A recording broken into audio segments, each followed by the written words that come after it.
Hello and welcome. My guest today is Andrij Dobriansky, Director of Communication at the Ukrainian Congress Committee of America. Andrij, thank you so much for joining us again. And thank you for having me again.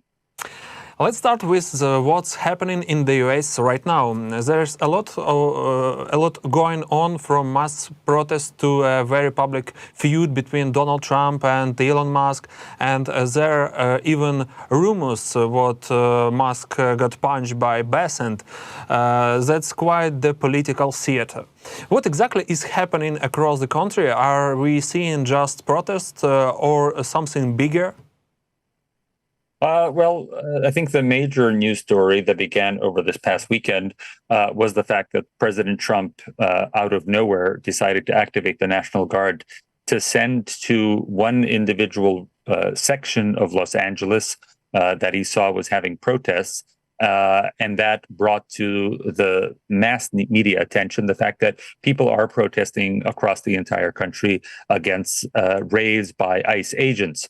Why this is motivating Americans is this is not immigrants protesting per se, but American citizens alongside some immigrants, legal or illegal, is the fact that President Trump has not been able to effect the deportations that he promised before his election. He promised that there would be millions of people deported from this country. And people assumed that that would be criminals, that would be people who had already committed crimes.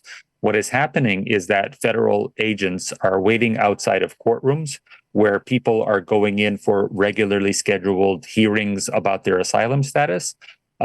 Federal agents are entering schools. Federal agents are entering restaurants and bakeries and checking for documents and sometimes taking away people, arresting them or not, but taking people away who do have legal documentation to be here. So those who do not have legal documentation are people who may have overstayed their visa or maybe do not have the right to work. And these are not the people that Americans were promised would be targeted. These are law-abiding citizens. These are people who pay taxes. They are essential parts of the community. And for this reason, Americans across the country are either registering their displeasure to their elected officials in Congress or Senate, or some of them have taken to organize in protests. Here in New York City and Washington, we've seen some street protests. We saw street protests in California, in Los Angeles over the weekend, and this exploded into an unprecedented deployment of the National Guard over the objection of the governor of a state for a show of force, seemingly to distract from the bad media attention that happened last week with the also unprecedented public arguing between President Trump and the richest person in the world, Elon Musk. Mm-hmm. And speaking of this protest, they seem intense and emotional. Some people worry they might escalate into something much bigger. Could this demonstration grow into major nationwide unrest? And what triggered them in the first place?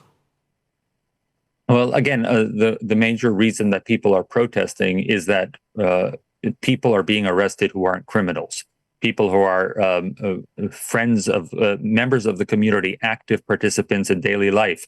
And you'll find newspaper stories and news stories across the country of regular citizens working in restaurants, working in schools, people who are contributing members of society, taxpayers, and they are being rounded up. Most troubling is the tactic used by ICE agents, immigration agents, to wait outside of courtrooms when people who are coming to courtrooms for a regularly scheduled asylum hearing, and the government lawyer at that hearing decides to step away from their pre-agreed upon arrangement with the asylum seekers and say that they are going to seek immediate deportation and the agents are there to arrest people right away. These are longstanding members of society, and that's the reason why people are angry. When you talk about Los Angeles specifically or California, you're talking about a state and a city that has a large minority population, that is primarily centered in immigrants from South America, Central America, and Mexico. One could say they're immigrants. Some could say that these people existed in California longer than when California was a part of America. So it's always had an intrinsic part of Latino and Hispanic culture, and those people are being targeted specifically by federal agents, and that's a problem for the local authorities. These are authorities who've been always seeking to recruit those people, those members of those communities, into their police force. We know that this year, with this immigration roundups, that's going to be a problem for the city to find enough recruits for their police force. But in general, the majority of the population is going to be against having armed federal agents enter schools, enter libraries, enter churches even, and rounding up immigrants. Mm-hmm. You know, watching from the outside, the country looks deeply divided. Trump rhetoric has become more aggressive, even mentioned the army and issuing open threats. Or is that an exaggeration? For me, this reminds me of the coup in Turkey, the attempted coup in Turkey. And here in the United States, all that the news people were showing was the airport in Istanbul. And that was the extent of their coverage of this massive coup. Nothing in Anatolia at all. Nothing across the entire countryside. We saw nothing. We saw one part of the city. And here, in the same way, we are looking at television footage of one city block in Los Angeles. Sometimes those protesters spill out over onto the freeway, but usually within an hour, that freeway is up and running. So it's very, if you know the area, you are familiar with the fact that the city is very busy. The city has many things happening. There are parades and other actions happening throughout the city. The city is not on fire. There's one area of the city, inside one neighborhood, that is particularly being targeted with protests, because that is a holding facility for those federal agents who are arresting immigrants. So if you look beyond that, it's an entirely different view. Again, many major cities have peaceful protests. The vast majority of these protests are peaceful.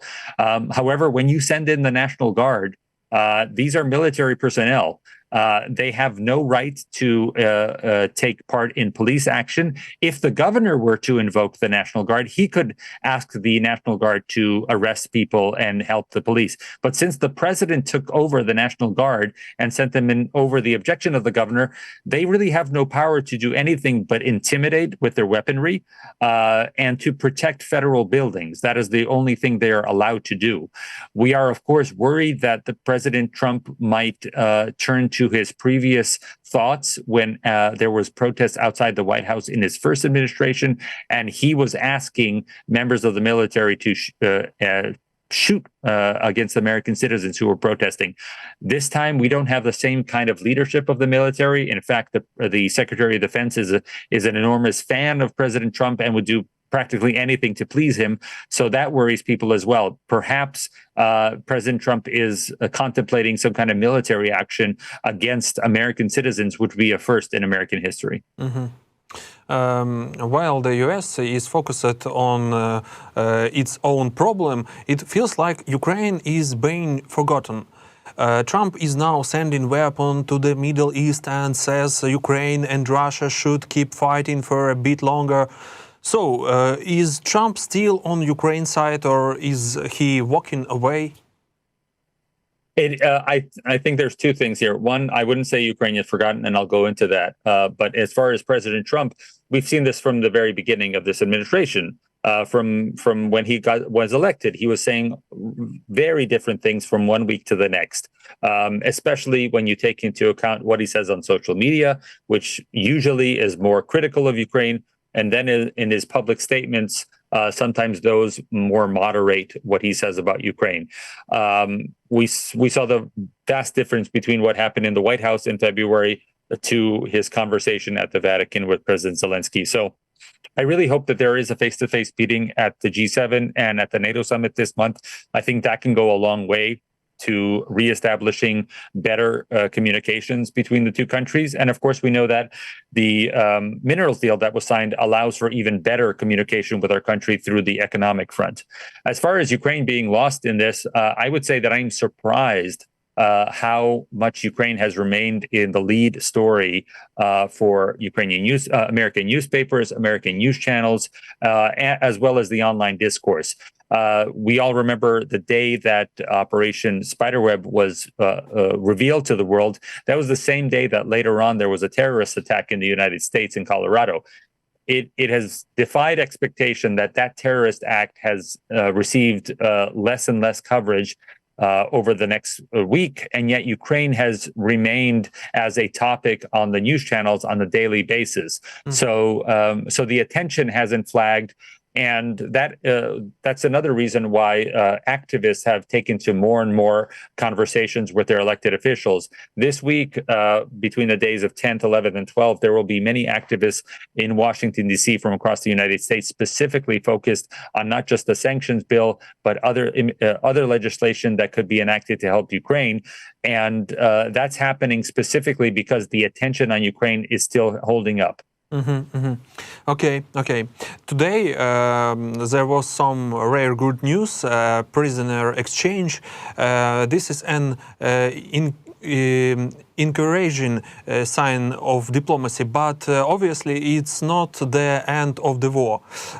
Would you say this is a part of a genuine peace process or just another chapter in a long war? I think we've seen these from the beginning of the war in 2014. So, yes, it is another chapter. I don't see that any discussions will move forward so long as Russia is really not interested in these discussions. We're not having discussions at the minister level. We're not having discussions at the state-to-state level, and that is very much on because of the actions of Russia. Ukraine has demonstrated time and again that President Zelensky is ready to meet and speak on behalf of Ukraine to find a permanent ceasefire, but Russia is not interested in that. And the kind of quote unquote diplomats that they send to Istanbul or other places are not people who are interested in seeking peace. They look to insult Ukraine. They look at intimidating Ukraine. And I really thank the Ukrainian diplomatic corps, including all the ministers who have strived to meet with the enemy, no matter if they're not interested in peace, just for the sake of having these people return, and that is progress. Mm-hmm. We know new negotiations are expected after June 20. There's a lot of speculation around them. What do you expect from these upcoming talks and real breakthroughs on the horizon? I think if Russia keeps this at the same level that it is, people like Medinsky, people who aren't interested in finding peace, then there will be no peace. This will be an extension of the strategy that Moscow successfully deployed in the Minsk Accords, where they sent people who weren't interested in talking. We know hundreds of meetings were had in the Minsk process and other conversations where Russia simply showed up and did not seek to find a peace.